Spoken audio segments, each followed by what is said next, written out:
By sunrise I was fixing a busted pipe on my own frostbitten ranch. By sunset I was in handcuffs for tearing down a gate someone else had bolted across my road, on land my family's owned since 1947. Apparently, you can wake up a lawful rancher and go to bed a dangerous HOA threat, all in one day. Yeah, that happened. Name's Clint Weston, by the way, and this is how a fake HOA decided my ranch was theirs, and how that turned into a war they did not see coming. It started like any other cold Montana morning. Just after 6, knee-deep in pasture crusted with frost, elbow jammed into a broken irrigation valve, wrestling it back into place with a wrench older than half the county. My breath was hanging in the air, the sun barely thinking about climbing over the ridge. Most people were still in bed or fighting their first cup of bad coffee. I'd already milked 2 cows, fed the horses, and was halfway down the southern fence line trying to beat the thaw.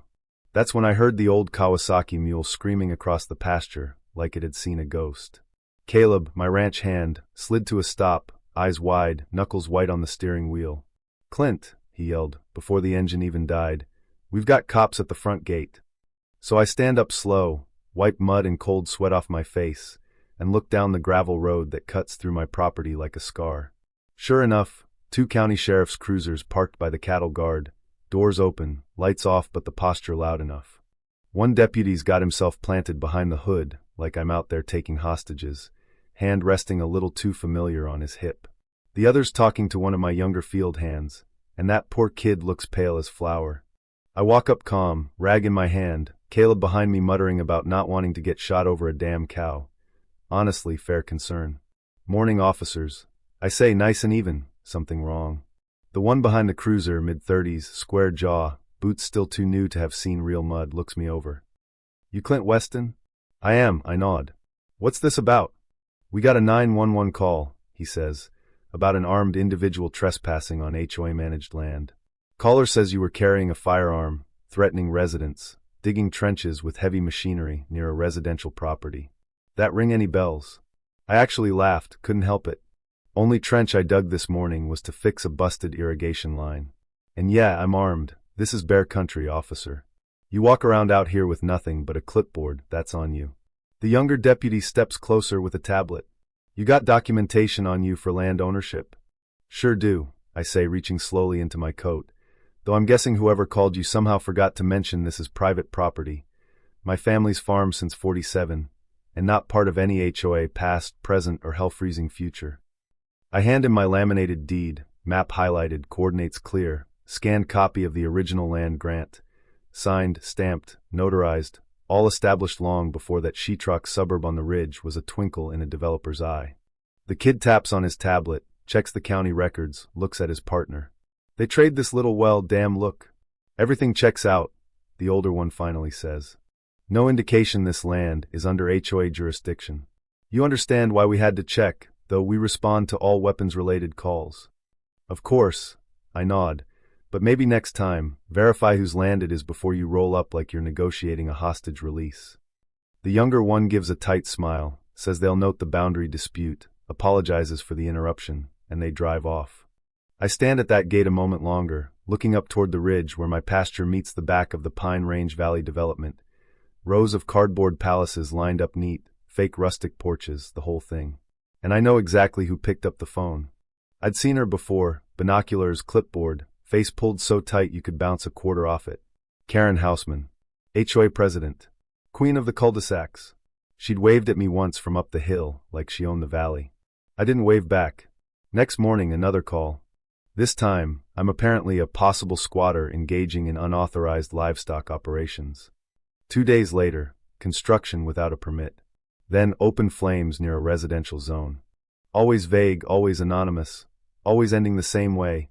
Deputies show up, I walk up there, show the deed, we all roll our eyes. I start keeping a log.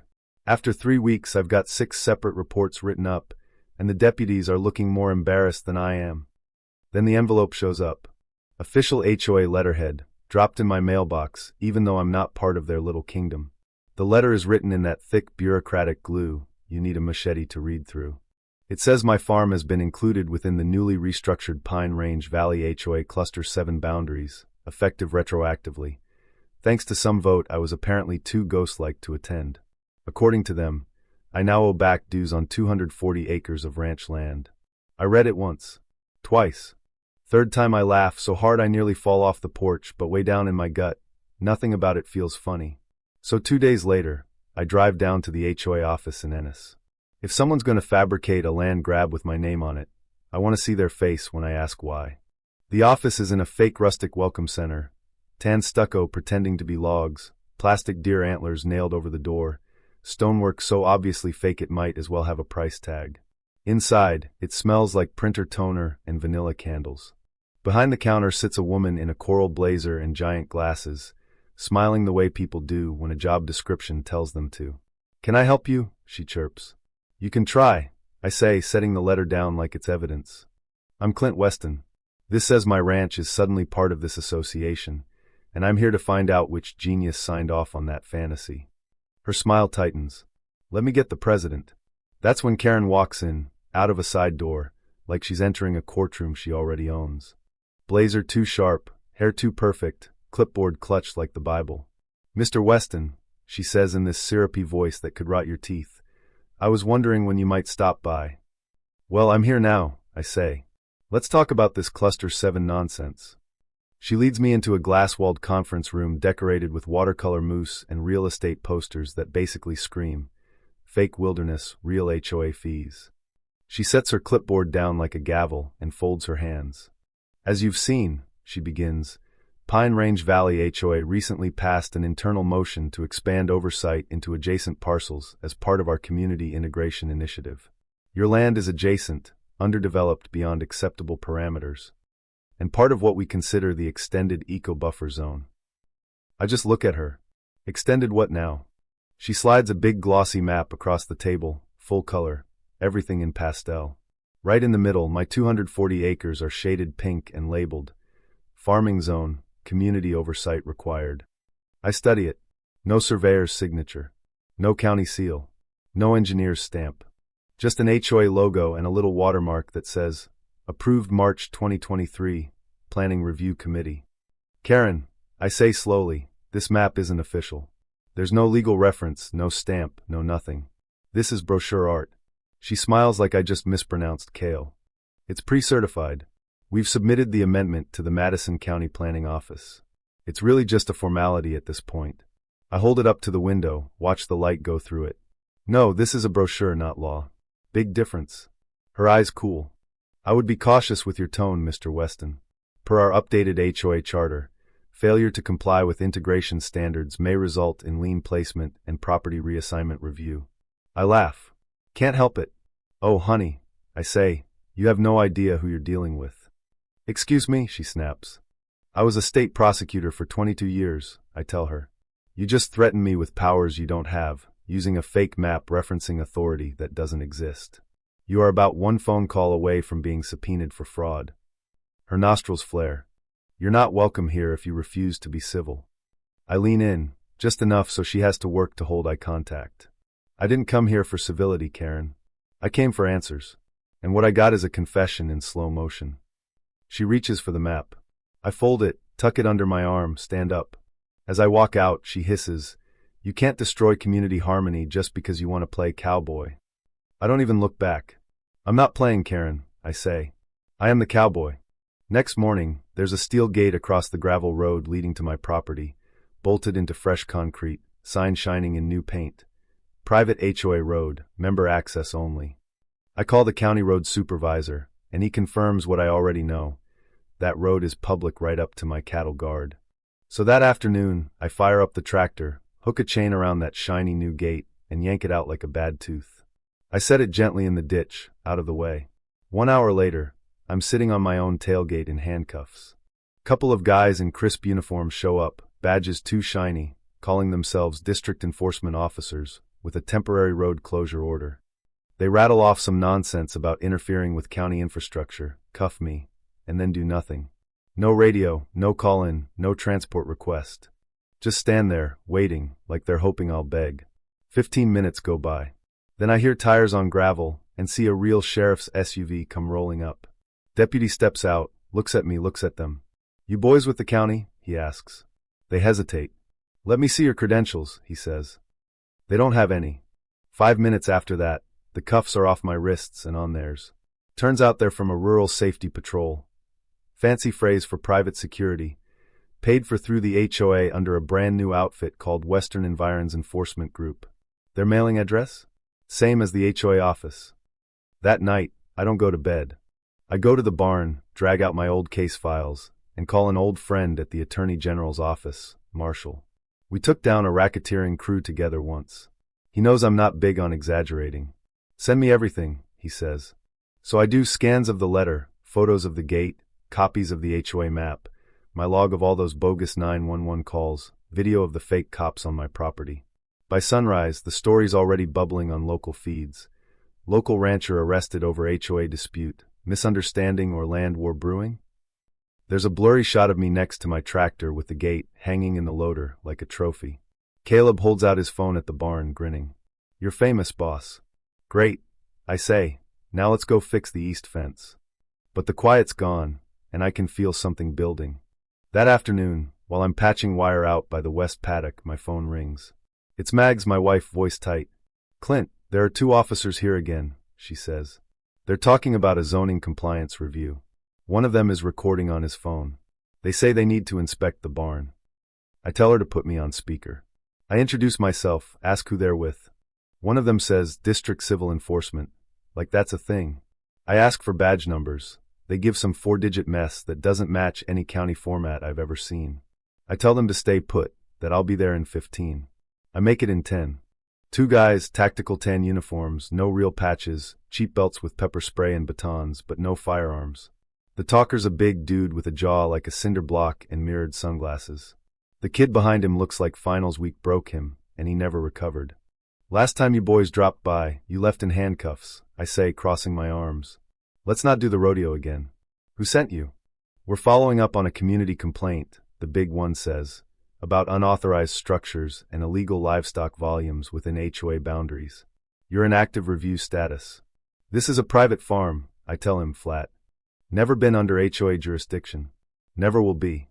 And I'm in active don't give a damn status. He tries to hand me a document from a leather folder. I don't touch it.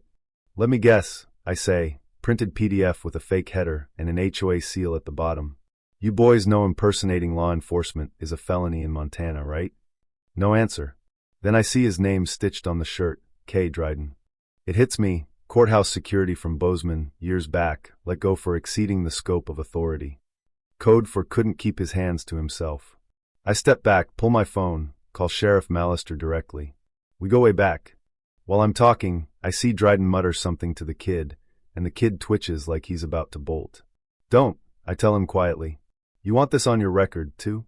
Deputies roll in with lights flashing.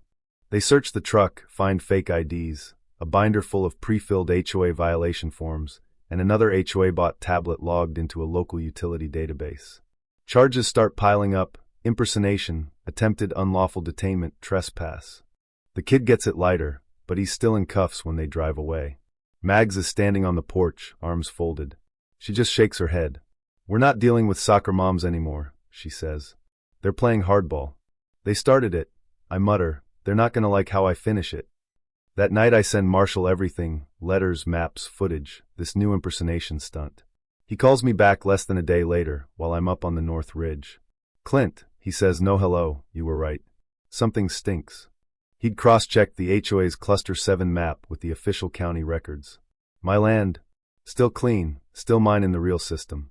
But the online GIS layer, the one contractors and utility workers use, that had been quietly edited.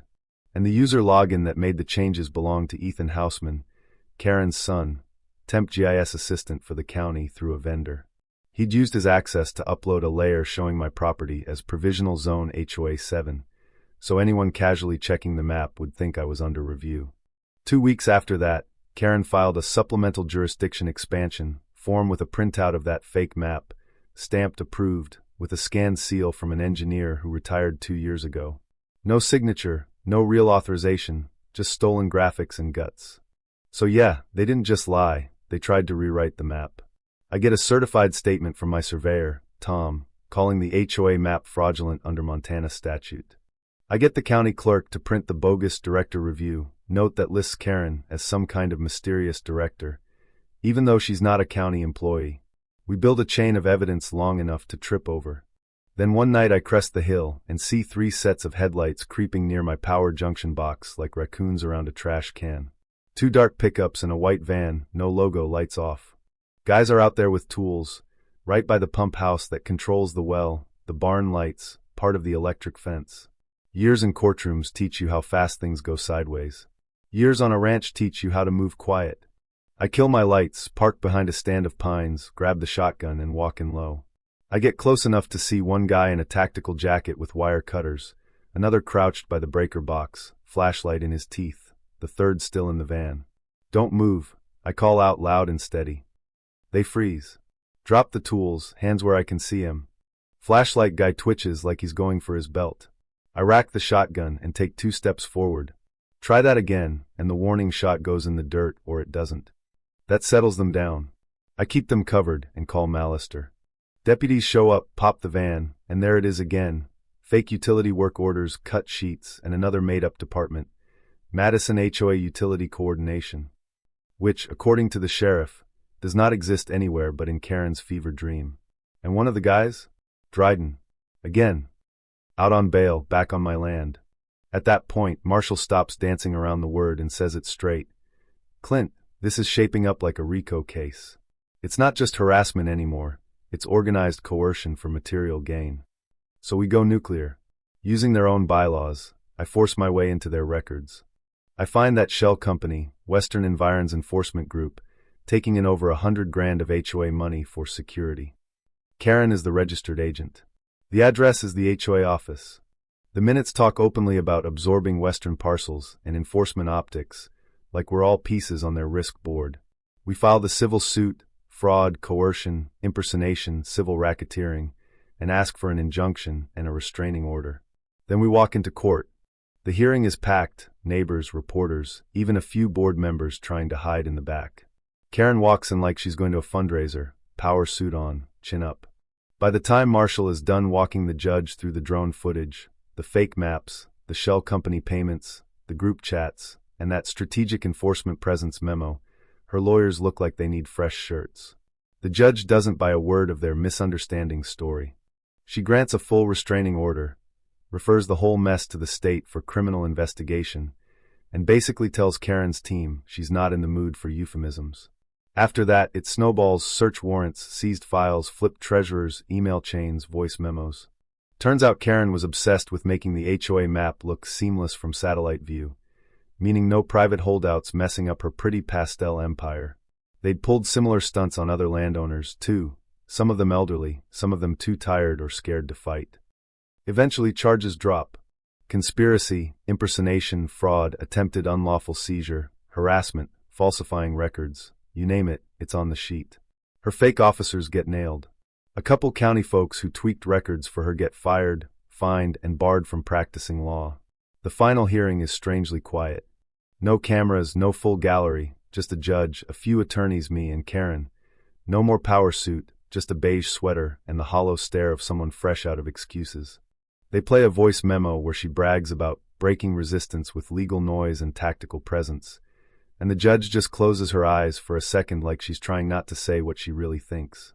Then she speaks. Karen gets 15 years, no parole for the first 10.